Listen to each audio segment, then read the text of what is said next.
Hello everyone, কেমন আছো তোমরা সবাই? তো এই যে রেডি হয়ে গেছি, এখন একটু বেরোবো। যাচ্ছে হচ্ছে আসানসোলে। এই যে দুপুর 2:30টার মতো বাজে, তো এখনই বেরোচ্ছি।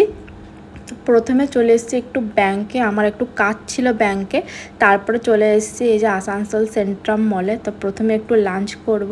তো এই যাচ্ছে, আর বেচারাকে দুপুরের মধ্যে টেনে টেনে বার করে নিয়ে এসেছি, বলছি চ আমার সাথে। তো এই যে ঢুকে গেছি। তো প্রথমে লাঞ্চ করবো। এখানে একটা স্মার্ট ঠেক বলে একটা দোকান খুলেছে, ওটাই খুঁজছি। তো একটা বোন আগের দিনই খেয়ে গেছে, তো ওকেই ফোনে জিজ্ঞেস করছিলাম যে কোথায়। তো চলে এসেছি। তো বিরিয়ানিই খাবো ভেবেছি, তো দেখছি ওটাই আর কি নেওয়া যায়। আর এই খাওয়ার আগে যায় কেন টাকা গুনছে আমি বুঝতে পারছি না, মাথাটা মনে হয় খারাপ হয়ে গেছে খিদে পাচ্ছে বলে। আর এখন কখন অর্ডার দিচ্ছি জানো, আর এখন 3:30 মতো বাজে, এখনও খাবারটা আসেনি।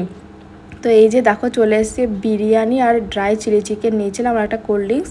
আর বেচারাকে বলেছি তারা আগে ভিডিও করে নিই তারপরে খাবো, সেজন্য ফোন দেখতে শুরু করে দিয়েছে। তারপরে একটু জুডিওতে চলে এসেছিলাম একটু টুকিটাকি শপিং করতে। আর ঠেকের খাবার সত্যি বলছি আমাদের দুজনের একদম ভালো লাগেনি, হয়তো অনেকের ভালো লাগতে পারে, তা আমাদের ভালো লাগেনি। তাহলে চলো আজ আসি, আবার দেখা হবে অন্য একটা ভিডিওতে তোমাদের সাথে।